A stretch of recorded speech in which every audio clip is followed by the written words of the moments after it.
Previously on Curious Guy.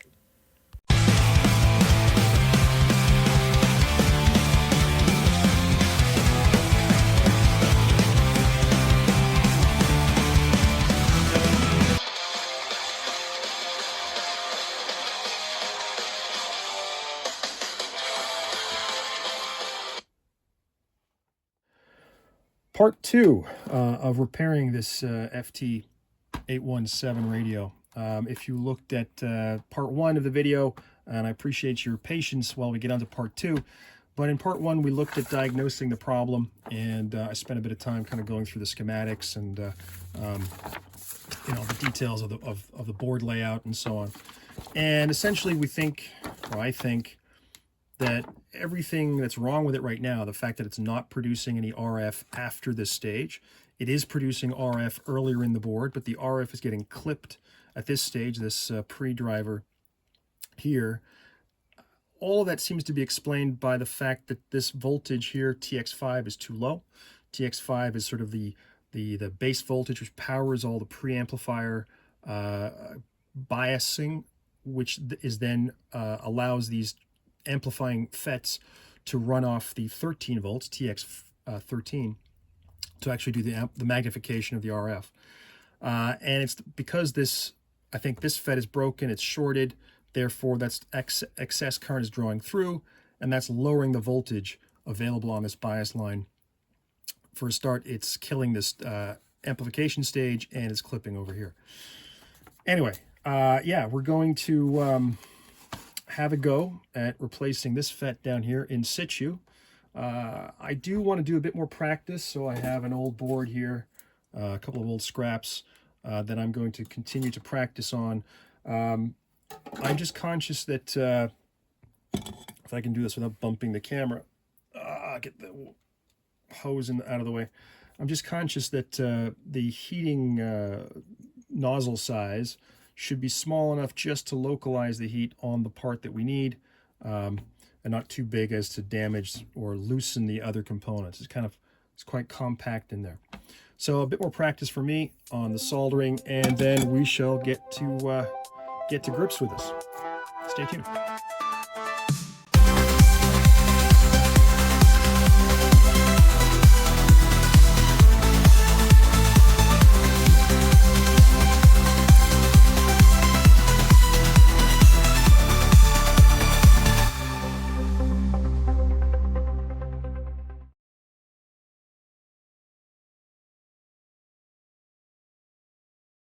Okay, so setting it up here, we're going to try to take out this FET.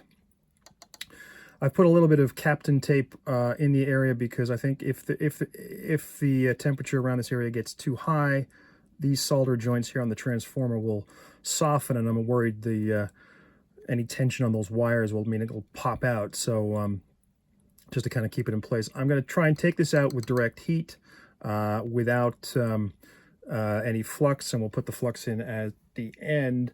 So it's going to be a 5 mil nozzle, 350 degrees Celsius at 10% volume.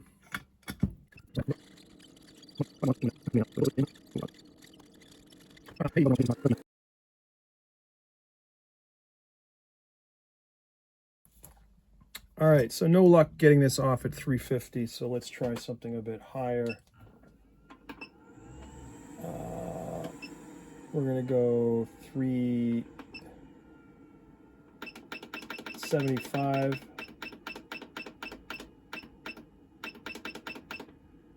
And we're going to go, 15%. 15% air, and see if we can get some joy.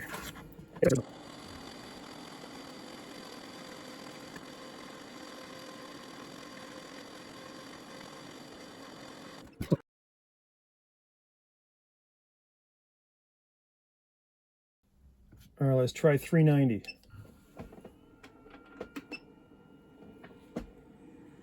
At 15%.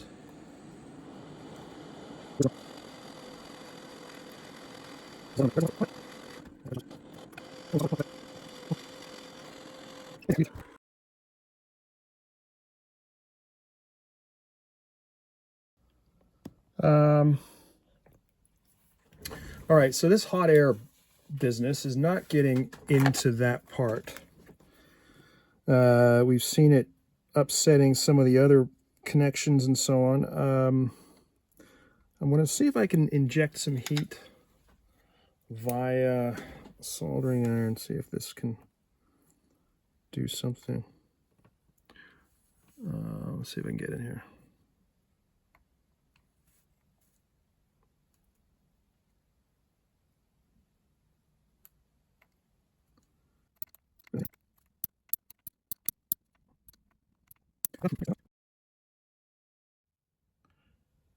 Well, one reason why this FET may not be coming off is the thermal energy, the heat that's being put into the board, is bleeding out into the chassis, and I guess elsewhere on the board.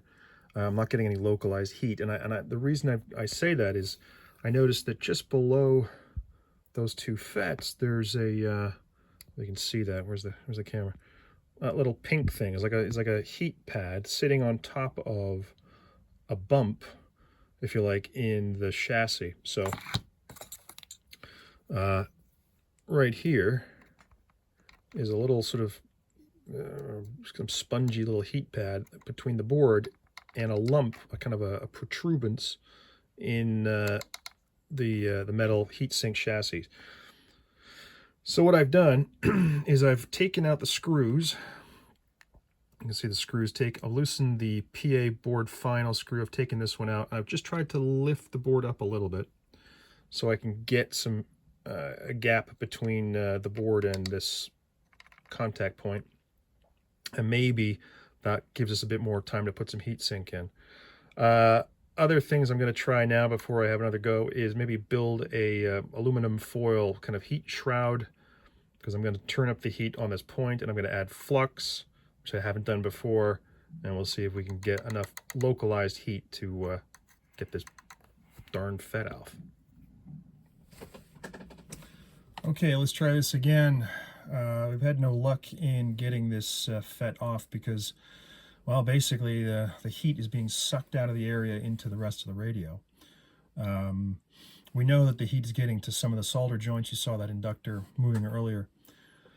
Plan B is I've lifted the board, as I said.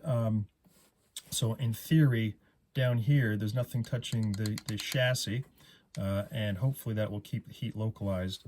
I'm also going to apply some flux into the joint, and yeah, we're going to pursue this to get this off. I've put a little bit of heat shielding around to try and cool or keep the hot air away from other components, and it's stuck down with Kapton tape, which is high temperature. You can just see the board flexing there, so we'll just try to make sure that we have some space. I'm going to be using 390 degrees and 10% airflow, and yeah, well, let's get this game on. Here we go.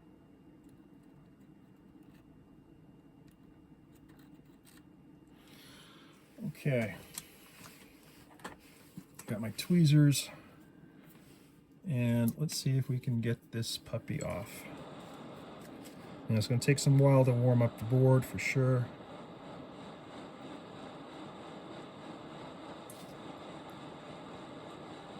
Hope you can see all this on the camera, and I hope it's reasonably.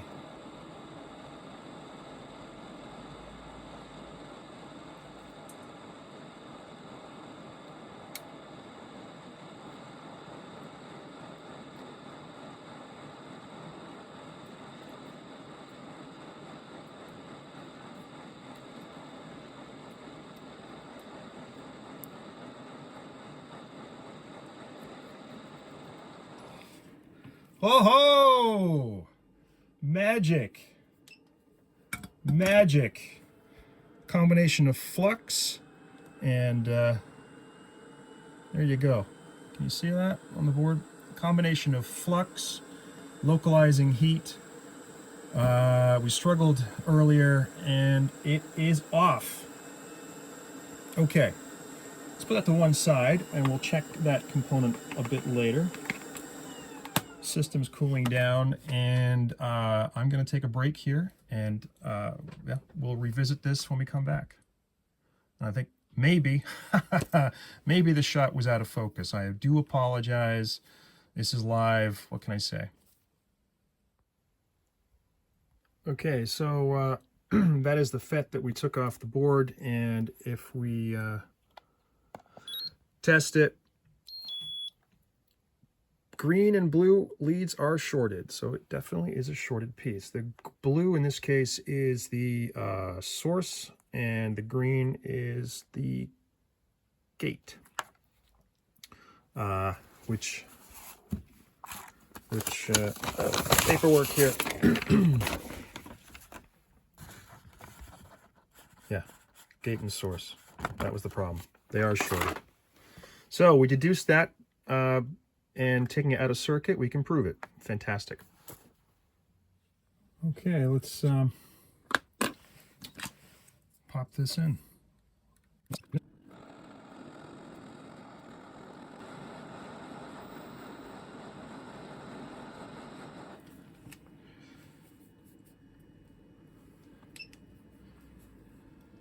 Okay, I think that is in.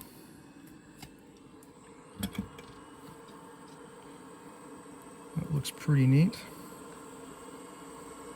Yep, good job. Okay. Okay, so this is the big denouement.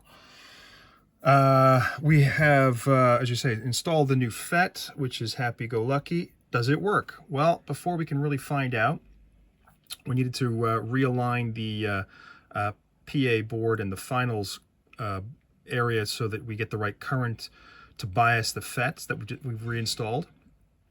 All the instructions to do that are actually in the service manual, and if you can see here, we're in this part of the board. The PA board is here, and the FET that we replaced is this one here. And what you're doing is you're adjusting a couple of jumpers. You're putting an ammeter in place of some jumpers, and then changing some potentiometers to measure current going through. So that is the jumpers here that you're going to lift the jumper out, insert the ammeter, and then twiddle this one. And then you'll do the same over here and twiddle this one to get the right current. You have to do it without the PA board, the finals board, actually connected. So you break this contact here. Anyway, the instructions are pretty clear. Idle stage, driver stage idling current, sure. So I did that off camera, and the net result, well, we got the radio with a power supply. I got a key, and I am going to be transmitting through into this little box down here. Is a dummy load from Oak Hills Research many years ago, 100 watts, lovely old kit that I built. That output is going through this homemade RF sampler. It's nominally about 50.4 dB down. So it's basically a straight through connector, a hardline coax going through the box into the dummy load. And we just get a little toroidal sniff out. That's what these things look like. I built this a few years ago. This is another test example. You can see it's basically a hard line with a toroid in the middle and some sort of sample port. And I got that connected up. But the first things first, if we look at the idle current, we said it was about 200 or 300 milliamps, and key down on 1.8 megahertz now, just over 2 amps. So that looks like it is fixed, which is amazing.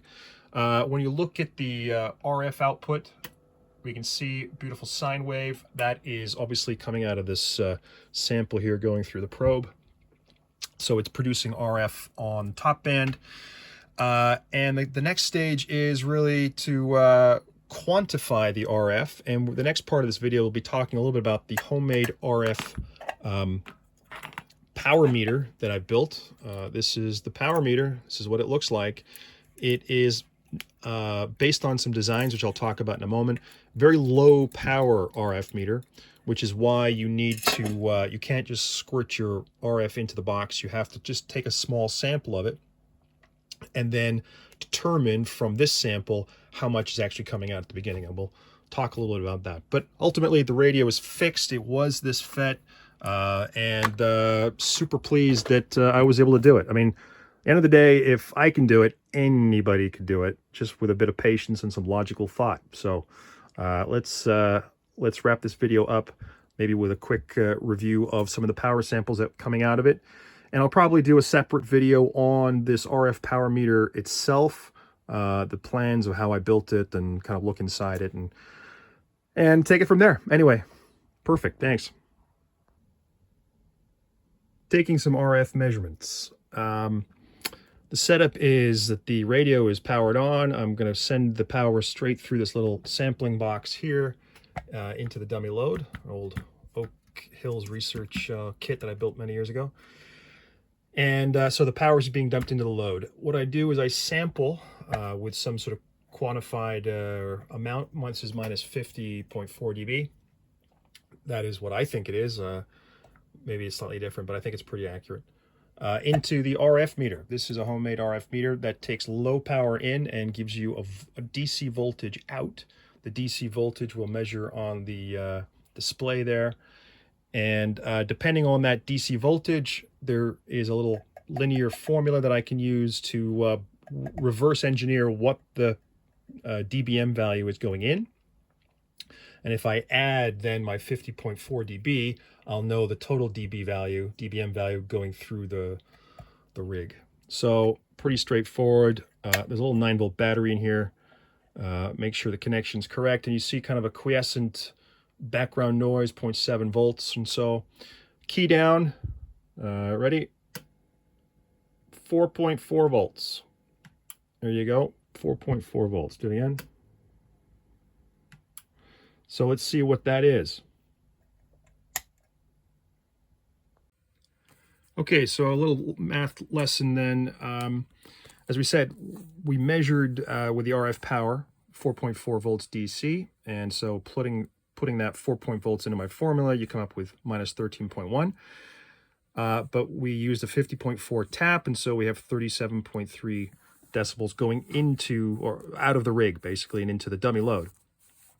So to work out how much wattage that is, we use the power formula relative to 1 milliwatt. So it's 10 log to base 10 of power over 1 milliwatt is this number, 37.3 dBm. And therefore, if you divide both sides by 10, get rid of the 10, you divide this by 10, and you get 3.73.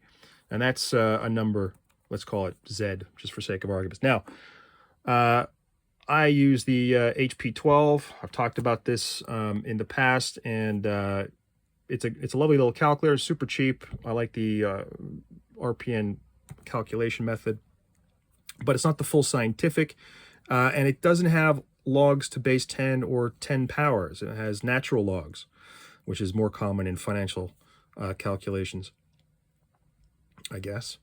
So we need to do a quick conversion to calculate, because what we want to do now is take the power of 10 of both sides, right? 10 to the power of this is 10 to the power of Z to get at this ratio in the middle. I want to kill this log to base 10, but I haven't got that 10 to the power.